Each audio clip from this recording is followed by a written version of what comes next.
Hello, my beautiful family, and welcome back to a wonderful recap about a terrible episode. Let's get the show started with Mangela. She's in the house with her grandkids. She's so excited and happy to be home, but Skyla doesn't hesitate to share her feelings. Yeah, because he loves me and the family. Oh, that's what it is. I've had it with your attitude, Skyla. I can't wait to prove you wrong. Mama, you just told me a few days ago that everything was falling apart, and now you want to act like nothing's wrong? Who's that? It's too late for it to be your luggage. Oh my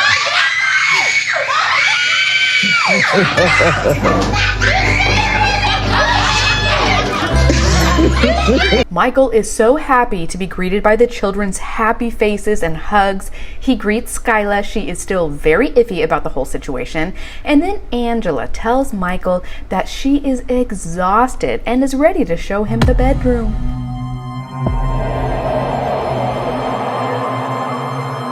Angie! Oh my goodness. How many years has she been waiting for Michael to come to America? And she couldn't have organized her room at all? But is anybody surprised? We all knew she was trailer trash. She's like, well, Michael, that's why I need your help. I've got all these kids. Oh my God. Why everywhere is clothes, and where am I going to put my things? And that was it. Moving on. Rob and Sophie. Oh my gosh, Sophie is out at the club because she doesn't want to imagine Rob partying without her. If I could have the perfect world, Rob would be out the and it'd be me and Sophie forever. I know on her IG, she said that she loves dudes, but I'm not sure that I'm convinced. I'd marry her. I'd do whatever I need. Like, that's my bitch. She's the other half of my soul. I would marry her. She is the other half of my soul.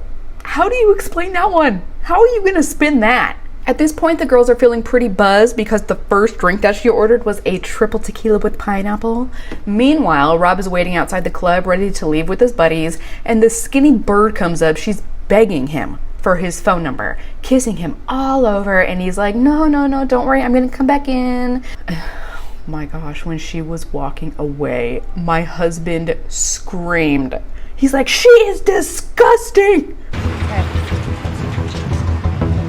Not worth it. Not worth it. Someone's like, wow, she is way better looking than Sophie. What are you talking about? No, she is not. Not in the face or in the body. Sophie's got body. And Sophie is feeling pretty good at this point. So she calls Rob and tells him happy birthday and she loves him. Now, I think it's really trashy that she waited until like late at night to tell him happy birthday for the first time. I absolutely think that the alcohol put her in like this lovey-dovey, feel-good mood, and she was missing Rob. She's like, nobody can understand Rob like I can, and he loves me. Don't want us to end after just a year of us being married. He just pisses me off, but it's fine. Oh boy. Meanwhile, Rob is standing outside the club with his friends who think he is out of his mind for letting all of these hood rats just slide on by. Rob is really confused because she hasn't been communicating with him at all, and I'm assuming we will find out if he did anything with this girl at the tell-all. I am putting money on it. Okay, so now it's several days later. Rob has been home alone, and he is feeling like he's ready to break up with Sophie. You know, I woke up, reflected on the last few days, and I just cannot get anywhere with her. He shoots her a text telling her he will be by Kay's house to talk, and if she has any respect left for him at all, she will talk to him. Last thing I wanted was for this to not work out. But I did everything I could. I don't think they're actually gonna break up. I bet they will still be together at the tell-all. So I don't know what she's gonna say. But I can't let that matter. She never responds to him, so an hour later he heads over to Kay's house. He's standing outside the door, but he can't tell if it's the right apartment or not, so he calls Sophie to tell her that he's waiting outside. Hello? I'm here. Why are you so pissed at me? Can you just come outside and I can talk to you face to face? I don't know how that sounded mad to her, but in the next episode, she finally comes out and they talk. Rob reads to her what he wrote down because he's like so shaken up at this point. He can't even look her in the face and say it. He has to read it. Sophie, I think the best thing for both of us is to just be done with this. I don't know what she's so surprised about. Moving on. Patrick and Taes. Patrick and Taes are taking Foxy Grandpa out for a trip with John so they can all bond. Carlos is riding shotgun next to Patrick for 3 hours, which isn't awkward at all. Eu falei com ele que ele tinha que se desculpar, né? Obrigado com as meninas, causando problema. She's saying I'm the I cause problemo? Taes, you have been the main source of drama the entire season. What is wrong with you? Now it's the next morning. John and Taes' dad are completely hitting it off, even though neither one of them can understand each other. Estamos no paraíso, não estamos sabendo. I don't know. I don't know. Patrick is like, what the hell? Why does he like John already? So they head out to the lake and we learn that Taes is scared of bodies of water. She can't even make it down the pier, you guys. I thought she was gonna have to crawl. I mean, she's scared of pools. I am. She's scared that like she'll be in the shallow end and then somehow she'll end up in the deep end. Yeah. Her dad is quite irritated that Patrick hasn't been making any effort to get to know him or create any conversation. John quickly takes off to go grab some beer for himself and Daddy-O. So Patrick takes advantage of this opportunity to ask him if he would like to go fishing, and he says no. So then Patrick says, how about jet skis? And he says no again. Even Taes was like, Dad, you ride jet skis? And he's like, nah, I'm not in the mood. And then in the next episode, we'll see him walk off with John to enjoy a beer, and they just like make sound effects to each other. Moving on, Kobe and Emily are packing up all their goodies to head back to America. And Kobe decides it's the perfect time to tell Emily that he wants to live in Cameroon. Not like permanently, it's not like forever. How long? I mean, maybe a year or two. She's like, Kobe, you know I love your culture and your family, but our kids are so young right now. I think it would be better to wait. And I totally agree with her. Her kids are so young. Even if they stayed there for 2 years, they wouldn't remember. And how are you just gonna drop this bomb on her as you guys are packing up to leave and like you're waiting and expecting her to make a rational decision right this second?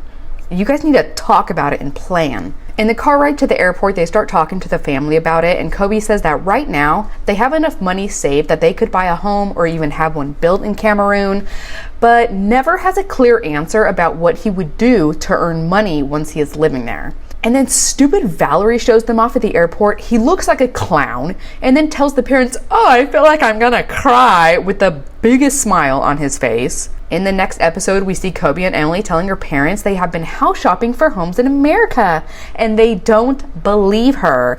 They think she's gonna milk it for as long as they can. I think we need to stop enabling now. We have given them plenty of time. Finally, we have Gino and Jasmine at the botched beauty pageant.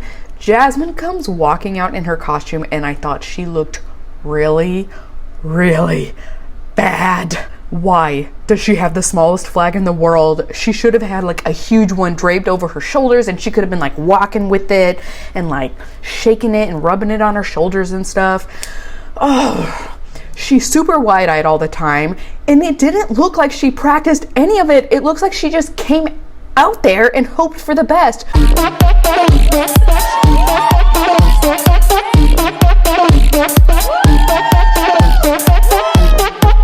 The only person who looked dumber than her was the Eagle girl. Oh my gosh, what were you thinking? Don't you have a single friend? Oh my gosh. Just one person to say no. And why is Jasmine lifting up her feet so high when she walks? And Gino noticed too. She might have been a little stiff, and the other girls had better posture up there, but I just have to bite my tongue. They also had this speaking part where they have to like answer a question, and Jasmine did a horrible job, but honestly, they all did. This pageant was such a joke. I'm actually embarrassed for her. It feels amazing. Everyone looking at me and smiling. Okay, never mind. I don't feel bad for her anymore. We don't get to find out who won until later, so her and Gino go back to their room, and she's like, how did I do? Was it good? I thought you improved compared to the last time you were out. She's like, it's not easy, Gino. All I could think about on that stage was the things we said to each other. So from now on, I'm going to speak my feelings. Gino knows what's coming. He's seen it 1,000 times at this point. So he immediately starts defending himself. He's like, I didn't do anything wrong, Jasmine. I've been supporting you fully. I have not done anything bad to you, nothing mean to you. I didn't say you were ugly. You made me feel ugly, Gino. This beauty pageant is temporary, but our marriage is forever. He's like, I can't believe I'm hearing this, Jasmine. I think that you owe me an apology. That you said to me, and when I have been doing nothing but supporting you. What did I say? Because you're a idiot. I feel more attracted to my ex even than to you. She's like, Gino, you are causing me so much trauma. Then they get back into this stupid debate over whether or not their sex life sucks due to her temper or Gino's corn consumption. It's just too much fighting, and I've lost my desire. Like, she's like getting uglier to me by the day. I actually believe Gino. I'm sure he does have a corn problem, but if my partner spoke to me the way that she speaks to Gino, nope. How? How can he perform when he is scared of her? Then she tells him that if they don't start getting more intimate, she's not going to stay married to him. Can you imagine if a man said that to his wife? If you don't put out, we're done. Oh. I don't see you trying to fix what I'm telling you the Just problem. fix your head and you're the one who has to fix it. I bet she's gonna say that Gino never fixed it, and that's why she had to cheat on him, because physical affection is my love language. They always say that. It's my love language. Yeah, okay. If that's the case, every man's love language is physical touch. That's gonna be it for this one, you guys. I know it was short, but this was another filler episode. It was really stupid before the tell-all. You can tell in these final episodes that Gino and Jasmine and Rob and Sophie are trying to position themselves for their transition to the last resort. I did confirm that both of them will be on there. And I can't believe that Jasmine is gonna be on the last resort, but hopefully it's going to be her very, very last season on 90 Day. Oh my gosh. And then with Rob and Sophie, I was sure that they had broken up, but then we saw the recent sighting at Disneyland. So I don't know. And then we have another new 90 Day UK coming up, and I'm way more excited for that one. So that video should be longer for you guys. And then I didn't recap last week's episode because it was the 4th of July, and honestly, that episode just sucked. All I can remember about that episode was Jamie's laugh. It is the most off-putting laugh I have ever heard.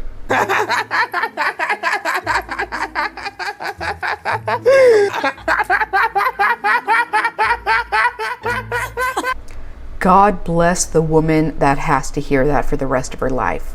God bless you. Leave me all your thoughts in the comment section below, and I want to welcome our newest members, TJ from Alaska, Serafina Gomez, Britt Camper, Baczynski. What an unfortunate name. And Ange. I love you all, and I will see you in the next episode. Bye!